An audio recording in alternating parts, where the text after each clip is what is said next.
and we're going to make a lot of money, and we're going to cut taxes for the people of this country. It'll take a little while before we do that, but we're going to be cutting taxes, and it's possible we'll do a complete tax cut, because I think the tariffs will be enough to cut all of the income tax. Now, we have a lot of debt that's been left to us, unfortunately, over many years.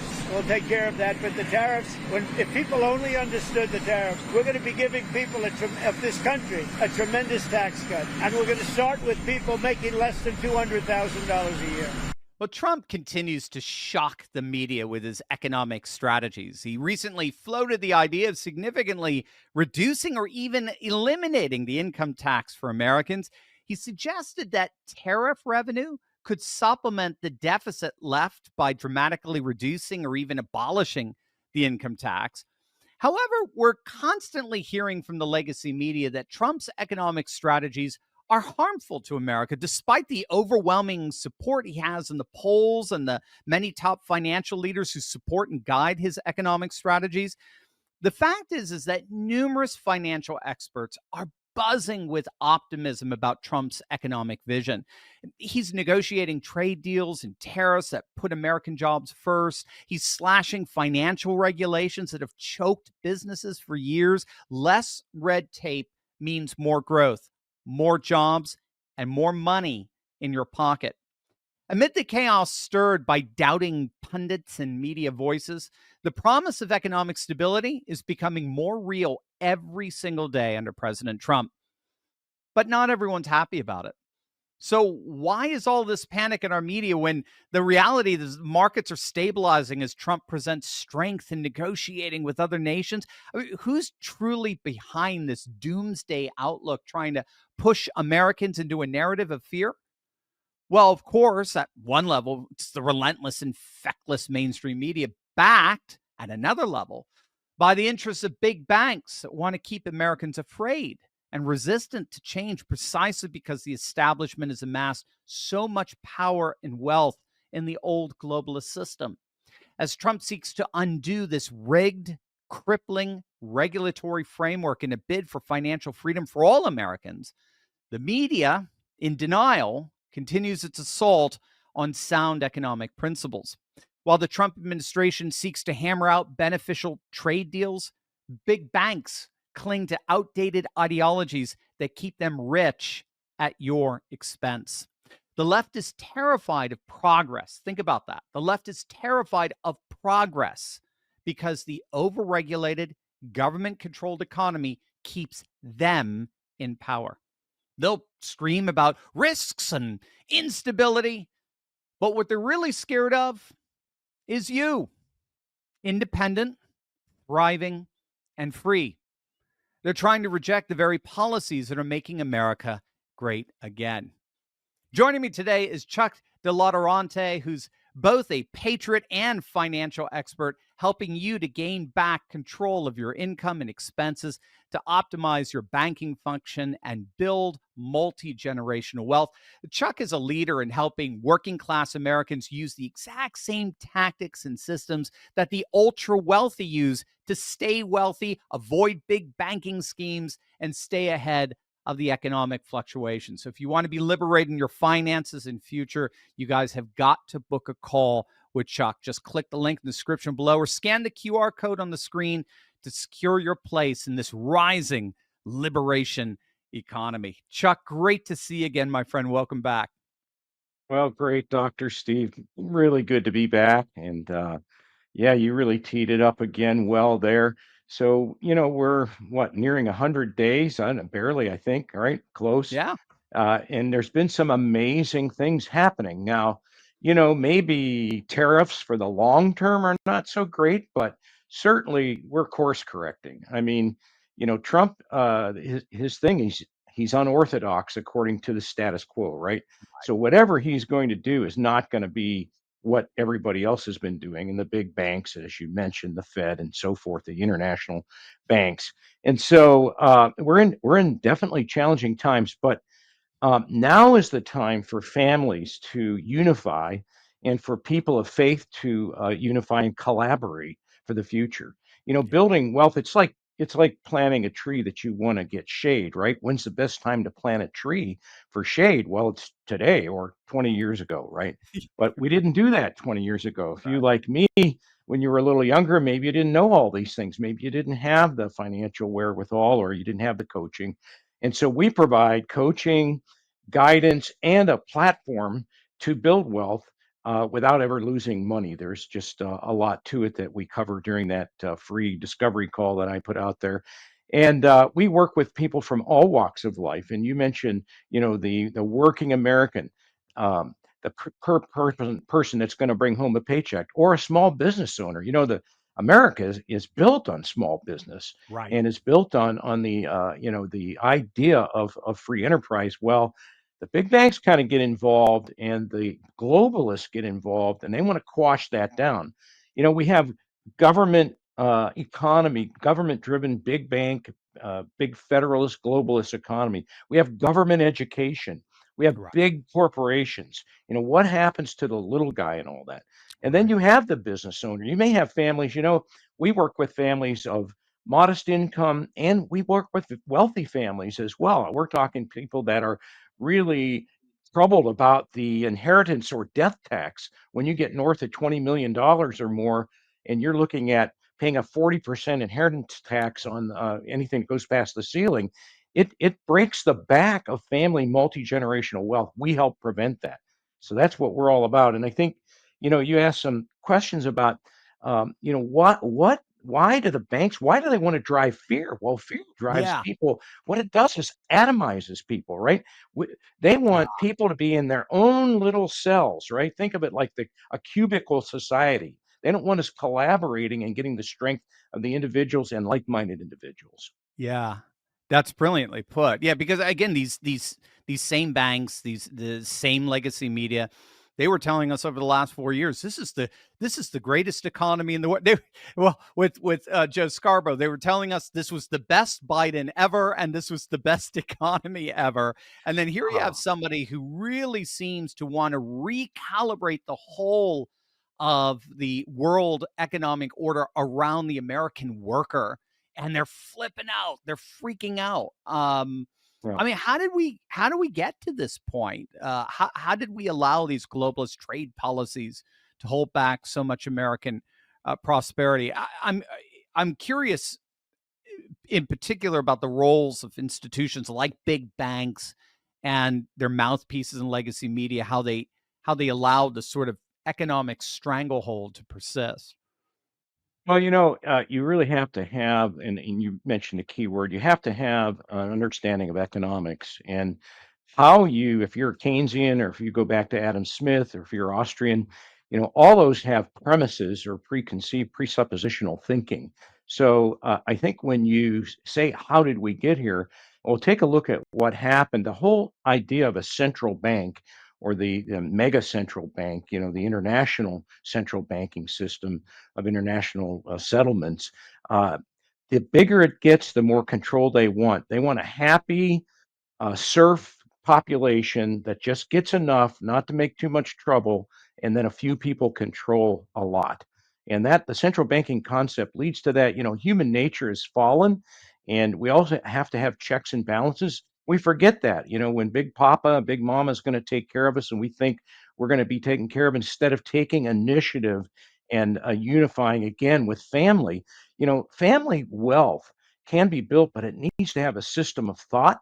It needs to have family meetings. There needs to be a meeting of the minds. And again, it doesn't matter whether you're building wealth now as a younger person or you're in your mid 30s or 40s and you're using that 401k type approach and you're getting some match and then you wonder, how can I leverage that? We teach people how to leverage even a 401k or a traditional IRA and sometimes the Roth, but those are all government programs.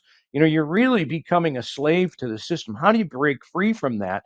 How do you pass your money through the banking system? I mean, we all need to be banked in the formal sense, but then creating a privatized banking system that can build wealth over time and tax protect that, because the income tax is the other. You mentioned that at the opening. I mean, it's an insidious depletion of family wealth. Yeah.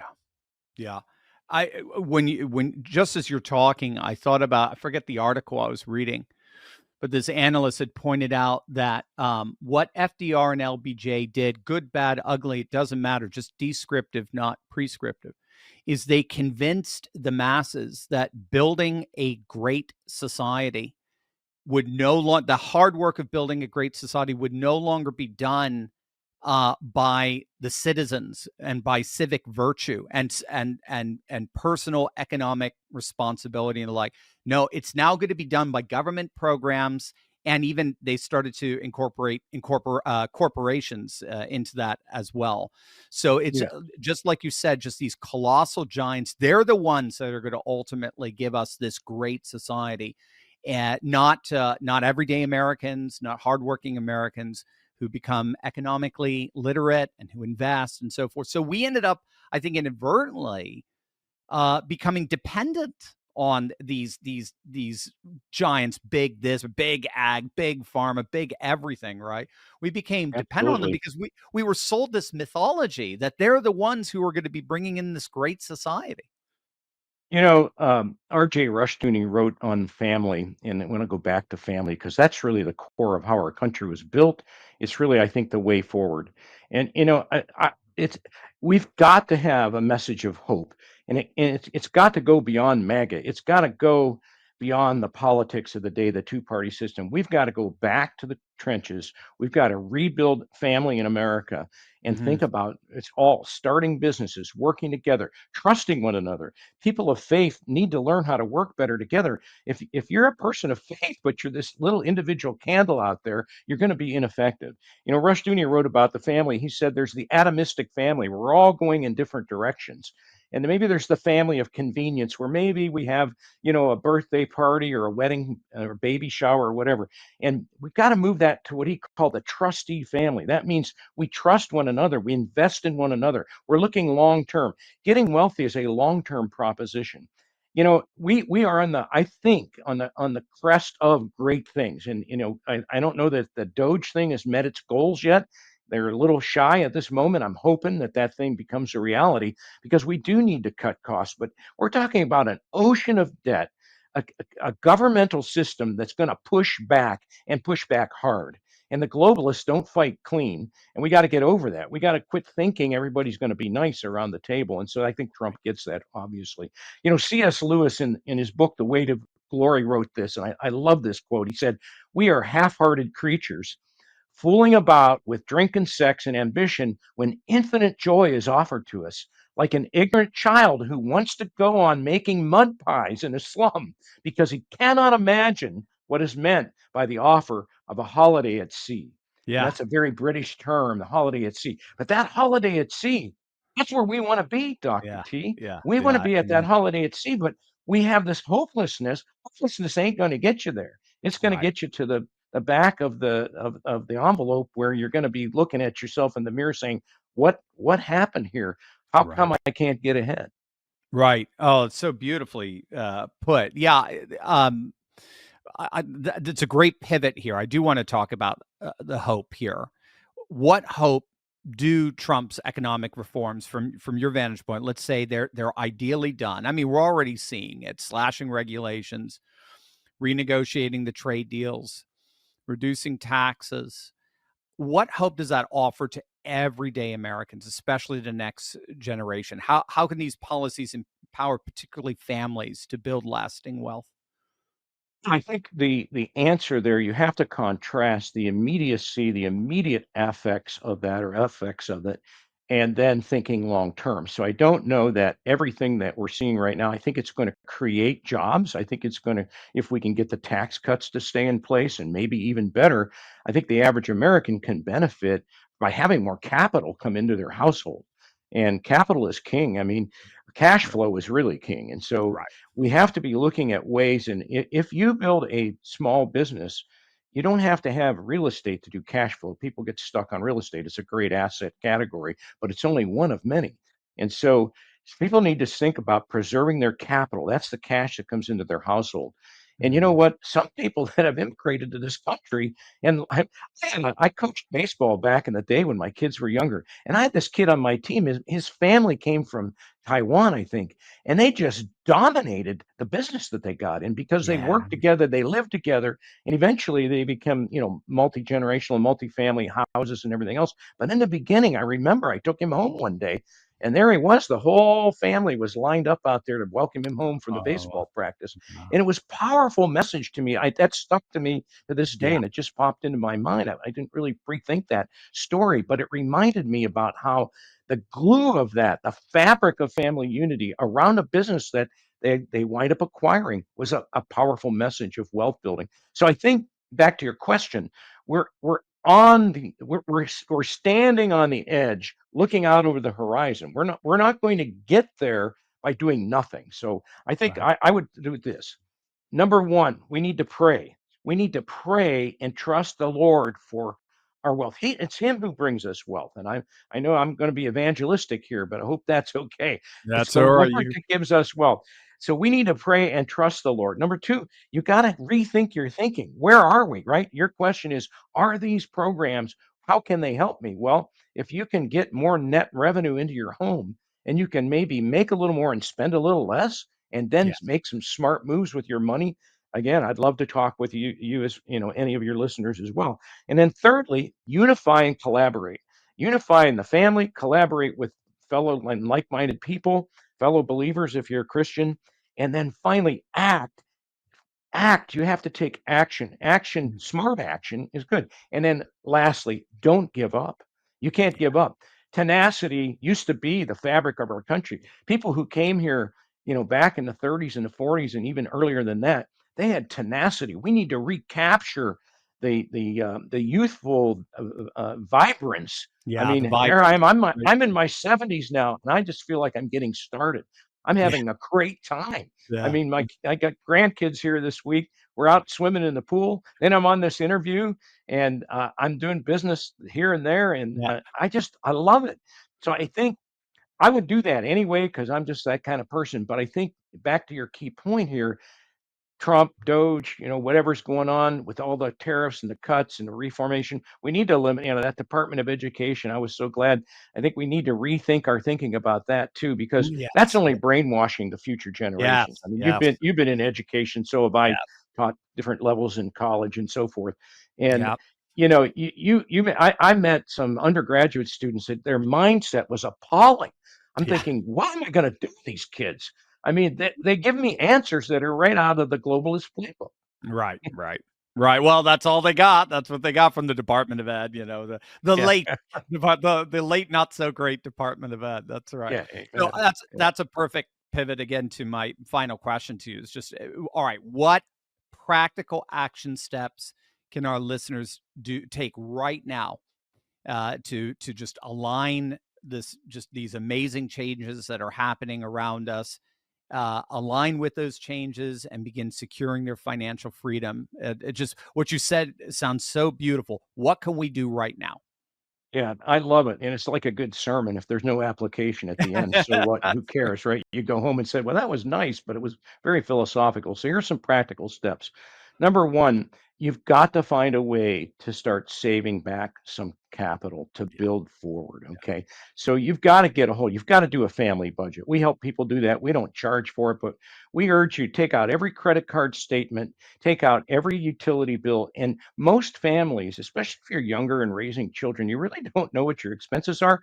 That's your first problem. That's fundamental. Okay. Anybody can do that, but not everybody does it. right. Secondly, if you can imagine, and I'm just going to postulate this idea, if you would like to find out about a way that you can earn uninterrupted compound interest on most of the money that's already going to flow through your life, if there was such a system out there, wouldn't you want to know about it? In other words, if there was a system where you would not expose yourself to loss, you Mhm. would actually always get gains and maybe more gains if you figured out how to better utilize that system. And you wouldn't need any new money, and we just reroute that money away from the mainstream banks, back to your banker question, and into a privatized banking system. Obviously, I'm giving a plug for what we do. But to Right. me, when I discovered this, I turned my life around, even Yeah. late in life. It caused me, and the originator of this is it's really called the infinite banking I concept, was R. gonna say, Nelson Nash. infinity banking. Yeah, yeah, Yeah, yeah. yeah, yeah. R. Nelson Nash, he was a guy out of a Christian guy out of Alabama, out of Birmingham. He said, "You've got to rethink your thinking, and you've got to think long term." So our system does that. It is based on the model that Nash really had the epiphany about and created, if you will. And we work with very sound methods. I provide coaching. We have client meetings every quarter. We have investors. We have real estate people. We have Bitcoin people and crypto, and you name it. And Awesome. there's lots of innovative people out there, but you're not. I think the biggest thing is most of the family men that I've met, they feel like they're in this alone. You Yeah, got to get over that, man. yeah. You've got to join up with somebody. You've got to, and George MacDonald, he was a Scottish author and a congregational minister, and he said this: obedience is the great opener of the eyes. The more we do, the more we will be able to do, the more we will be able to do, the more we learn, the Oh, more I we love will know. And one of the it. things we know is how to learn more. Yes, Contentment is the limited range of experience we have today and how yes. to move forward to getting more. So we're here to help people. A lot of the work I do is frankly almost ministry level. But I do have wealthy clients as well, and middle-aged people who do fairly well and need things like annuities for getting lifetime income. So we're pretty diverse, mostly in the insurance space and so forth. But um, I love it. the first time I was on, I had lovely conversations. We had lots of appointments that were made, and you mentioned in the notes. So I'll get that barcode to the team, and of course the website is liberationeconomy.com. That's a great I liberationeconomy.com, and love it. you'll go there. You'll see my calendar there. I love it. Yeah, gang. If you want to be liberating your finances in future, you guys have to book a call with Chuck. He's amazing. Just click the link in the description below or scan the QR code to secure your place in this rising liberation economy. I absolutely love it. You're the best, Chuck. Thanks so much. Let's have you back again real soon. All right, brother. Thank you. Thank you.